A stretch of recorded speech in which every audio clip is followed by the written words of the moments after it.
और प्रदेश की तमाम खबरों के साथ हम आपके समक्ष आ चुके हैं। कई लेटेस्ट अपडेट्स आज इस बुलेटिन में हम आपके साथ साझा करने वाले हैं। देखिए, विशेष तौर से बड़ी बात यह है कि अभी वर्ल्ड कप का मैच भी चल रहा है। हालांकि पूरे भारत में काफी क्रेज था और वर्ल्ड कप का मैच शुरू होने से पहले, तो बिल्कुल इससे संबंधित अपडेट भी हम आपके लिए लेकर आए हैं। दूसरी जानकारी राज्य चयन आयोग से संबंधित देंगे, क्योंकि विशेष तौर से बेरोजगार युवाओं में इस खबर को लेकर इंतजार बना हुआ है कि आखिरकार कब तक भर्ती प्रक्रिया शुरू हो पाएगी, और वो दिन भी अब जल्दी ही लौटने वाला है। इससे संबंधित जानकारी भी बिल्कुल इसी बुलेटिन में हम आपको देने वाले हैं। एफएसएल रिपोर्ट कब तक आएगी और कितने ऐसे मामले हैं जो कि एफएसएल रिपोर्ट की वजह से निपट नहीं पा रहे हैं पेपर लीक मामले में ही, ये भी अपडेट आज हम आपके साथ साझा करने वाले हैं।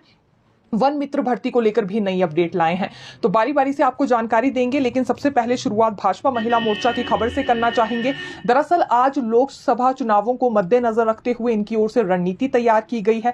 ये बैठक यहां दीप चक्र कार्यालय में ही बुलाई गई थी, जो कि भाजपा का कार्यालय है चक्कर में, और वहां पर नेता प्रतिपक्ष जयराम ठाकुर और भाजपा प्रदेश अध्यक्ष पूर्व भाजपा प्रदेश अध्यक्ष सुरेश कश्यप भी मौजूद थे। जो मौजूदा प्रदेश अध्यक्ष हैं डॉक्टर राजीव बिंदल, वो भी इस मौके पर मौजूद थे। साथ ही साथ जो महिला मोर्चा की प्रदेश अध्यक्ष हैं रश्मिधर सूद, ये भी वहां थी। हालांकि महिला मोर्चा की जितनी भी ब्लॉक अध्यक्ष हैं, जिला अध्यक्ष हैं या फिर राज्य स्तर की पदाधिकारी हैं, वो सभी गई हुई थी और उन्हें इस दौरान कुछ एक निर्देश दिए गए हैं लोकसभा चुनावों को मद्देनजर रखते हुए।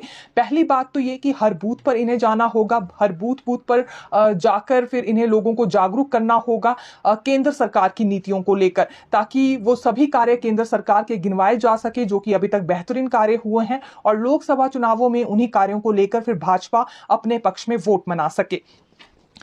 दूसरी बात करना चाहेंगे पूर्व प्रधानमंत्री स्वर्गीय इंदिरा गांधी की जयंती से जुड़ी, क्योंकि आज जगह जगह पर प्रतिमा पर कांग्रेस कार्यकर्ताओं और पदाधिकारियों की ओर से पुष्पांजलि अर्पित की गई है इंदिरा गांधी की प्रतिमा पर। और इसी मौके पर सांसद प्रतिभा सिंह की ओर से एक स्टेटमेंट भी दी गई है कि जो इंदिरा गांधी थी वो एक तरह से आयरन लेडी मानी जाती थी, क्योंकि एकता और अखंडता के रास्ते पर वो चलती थी। आज के युग में जो आधुनिक निर्माण भारत का हो पाया है वो कहीं ना कहीं इंदिरा गांधी की ही देन है, तो हमेशा ही देश उनका ऋणी रहेगा। साथ ही साथ कांग्रेस कार्यकर्ताओं को भी उन्होंने नसीहत दी कि उन्हें इंदिरा गांधी के दिखाए गए मार्ग पर ही चलना चाहिए।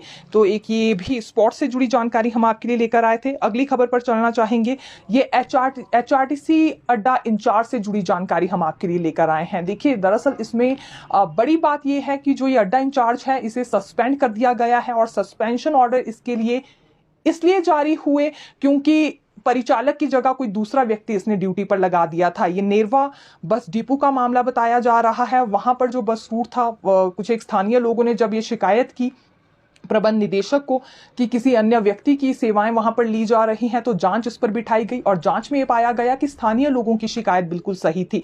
इसीलिए जो अड्डा इंचार्ज था उसे सस्पेंड किया गया है, क्योंकि नियमों का उसने उल्लंघन किया है। हालांकि अड्डा इंचार्ज की ओर से हवाला यह दिया जा रहा है कि बस रूट फेल ना हो, इसीलिए परिचालक के बदले किसी दूसरे व्यक्ति को उसने ड्यूटी पर लगाया था, और साथ ही साथ टिकट देने के लिए मशीनरी भी उसके लिए उपलब्ध करवा दी थी।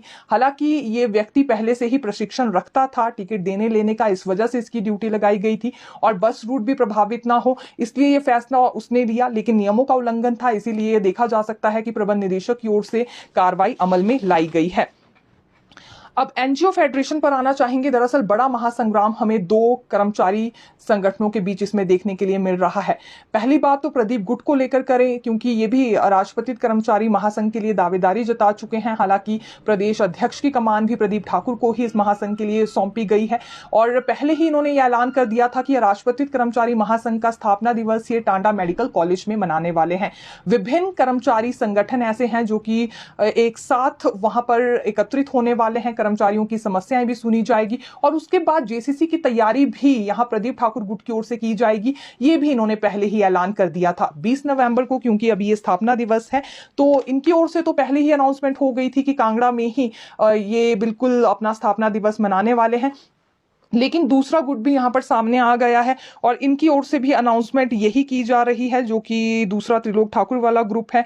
इनका मानना भी ये है कि ये धर्मशाला महाविद्यालय में ही स्थापना दिवस मनाएंगे, यानी कि जिला कांगड़ा ही दोनों गुटों की ओर से चूज किया गया है। लेकिन इस बीच ये देखना होगा कि कितने कर्मचारी संगठन किस गुट के साथ जुड़ते हैं, क्योंकि दावा ये किया जा रहा है प्रदीप ठाकुर की ओर से कि लगभग ये 70 से 80 के करीब कर्मचारी संगठन हैं जो कि इनके साथ मिल चुके हैं। इसीलिए सरकार की ओर से मान्यता भी इसी गुट को मिलने वाली है। लेकिन ये बात कितनी सच साबित होगी आने वाले दिन में पता लग जाएगा। दूसरा गुट भी यहां सामने खड़ा हो गया है, ये भी स्थापना दिवस मनाएंगे, जिला कांगड़ा ही इनकी ओर से चूज किया गया है। और देखिए ये धर्मशाला महाविद्यालय यहां पर बता रहे हैं जहां इनकी ओर से कार्यक्रम आयोजित किया जाएगा।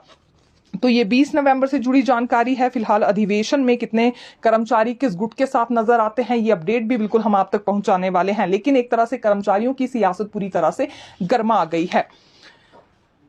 वहीं अगली बात सफाई कर्मियों से जुड़ी करना चाहेंगे। ये सचिवालय से ही संबंधित अपडेट हम लेकर आए हैं। सचिवालय संयुक्त कर्मचारी संगठनों से जुड़ी ये जानकारी हम आपके लिए लेकर आए हैं।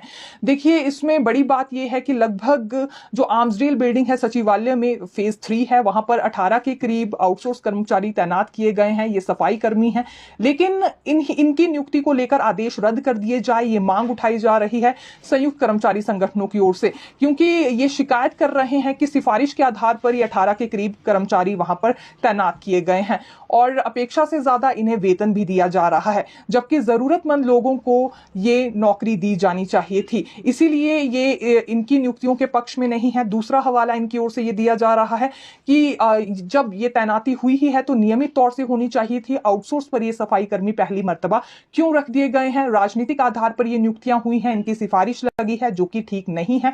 इसलिए ज्ञापन इन्होंने मुख्य सचिव को सौंपा था, जिसमें मांग ये उठाई गई थी कि इनके नियुक्तियों के आदेश रद्द कर दिए जाए 18 नवंबर तक। लेकिन जब ऐसा नहीं हुआ तो अब इन्होंने प्रदर्शन करने पर अपना ऐलान कर दिया है। जल्दी ही इनकी ओर से एक बड़ा आंदोलन किया जाएगा। हालांकि उससे पहले 20 नवंबर को दोपहर 1:30 बजे ये आर्म्सडेल भवन के प्रांगण में आम सभा आयोजित करने वाले हैं और फिर आंदोलन का सिलसिला भी जारी होगा। अब ये यहां पर संयुक्त कर्मचारी संगठनों की ओर से चेतावनी दे दी गई है। अब इसके बाद नियुक्तियों को लेकर आदेश वापस लिए जाते हैं या नहीं देखना होगा, और आउटसोर्स पर क्यों तैनाती की गई ये सवाल इनकी ओर से बार बार उठ रहा है। हर बार यहां एक तरह से नियमित तौर पर भर्तियां होती थी, तो इस बार ये आर्म्सडेल फेज 3 में रास्ता क्यों निकाला गया आउटसोर्स पर तैनाती का? ये बैकडोर एंट्रीज है। इस तरह के आरोप इन कर्मचारियों की ओर से लगाए जा रहे हैं। स्वास्थ्य मंत्री डॉक्टर धनीराम शांडिल की ओर से भी आज एक बड़ा ऐलान किया गया है, क्योंकि लगातार भर्तियों को लेकर यहां सवाल उठ रहे थे कि स्वास्थ्य महकमे में सबसे ज्यादा पद खाली चल रहे हैं और प्राइमरी हेल्थ सेंटर में भी ये मांग उठाई जा रही थी कि नर्सिस की भर्तियां वहां पर की जाए। तो जल्दी ही 700 के करीब नर्सिंग ऑफिसर्स की तैनाती की जाएगी, ये आज इन्होंने ऐलान किया है। दरअसल न्यू शिमला में ये गए थे जहां पर प्राइमरी हेल्थ सेंटर का उद्घाटन इनकी ओर से होना था, और उसी मौके पर वहां पंचायती राज मंत्री अनिरुद्ध सिंह राणा भी पहुंचे हुए थे। तो उसी बीच इन्होंने ये कहा है कि 700 के करीब ये नर्सिंग ऑफिसर्स हैं जिनकी भर्ती होने जा रही है, और जगह जगह प्राइमरी हेल्थ सेंटर्स को और ज्यादा अपग्रेड भी किया जाएगा आने वाले समय में। हालांकि जिस भवन का लोकार्पण करने के लिए आज ये गए थे, लगभग इसमें 55 लाख रुपए खर्च किए गए हैं। वहां के जो स्थानीय लोग हैं, घर द्वार, अब उन्हें सुविधा मिल पाएगी। ये न्यू शिमला से संबंधित हम अपडेट लेकर आए थे। और उसी बीच भर्तियों को लेकर भी बड़ी स्टेटमेंट यहां धनीराम शांडिल जो कि स्वास्थ्य मंत्री हैं उनकी ओर से दी गई है। अभी देखिए हिमाचल प्रदेश में जब प्राकृतिक आपदा आई थी तो आम लोगों ने भी बड़ा सबक लिया है, और साथ ही साथ सरकार भी कोई ना कोई नए कदम रोजाना उठा रही है। इसी बीच एक और अनाउंसमेंट सीएम सुक्खू की ओर से की गई है कि अब आने वाले समय में यहां सामुदायिक रेडियो और एमेच्योर रेडियो का इस्तेमाल किया जाएगा। ये इसलिए ताकि पहले ही संचार कर लिया जाए, जो भी जानकारी हो लोगों तक पहले ही पहुंच जाए और एक तरह से जान माल का नुकसान होने से बचाया जा सके। अब आने वाले समय में प्राकृतिक आपदा को देखिए नहीं रोका जा सकता है, लेकिन नुकसान को किस प्रकार से टाला जा सकता है, इस पर रोजाना सरकार की ओर से कोई ना कोई नया फैसला हो रहा है। तो ऐसा ही ये फैसला है, एमेच्योर और सामुदायिक रेडियो अब इस्तेमाल किए जाएंगे। और मान लीजिए अगर ऑपरेटर्स इन्हें खरीदना चाह रहे हैं या कोई एनजीओज हैं इन रेडियो का इस्तेमाल करना चाह रहे हैं, तो लगभग 60,000 प्रकार की सब्सिडी भी इस पर सरकार की ओर से उन्हें प्रदान की जाएगी। निःशुल्क पंजीकरण और निःशुल्क लाइसेंस भी यहाँ सरकार की ओर से इन्हें दिया जाएगा। इस प्रक्रिया में सरकार का पूरा सहयोग रहेगा। यदि कोई एनजीओ सामने आते हैं जो बाकी के ऑपरेटर्स होंगे, उन्हें भी निःशुल्क में प्रशिक्षण दिया जाएगा और जैसा कि हमने कहा सब्सिडी भी प्रदान की जाएगी। और तो और राज्य में जितने शिक्षण संस्थान हैं वहां हैम रेडियो क्लब की स्थापना भी की जाएगी ताकि छात्रों को भी ये प्रशिक्षण दिया जा सके। अब कोविड-19 स्टाफ पर आना चाहेंगे इनकी संख्या, क्योंकि लगभग 1900 के करीब है और बाहर का रास्ता इन्हें दिखा दिया गया है। अब इनकी मांग ये है कि भले ही जॉब सिक्योरिटी ना दी जाए, लेकिन कम से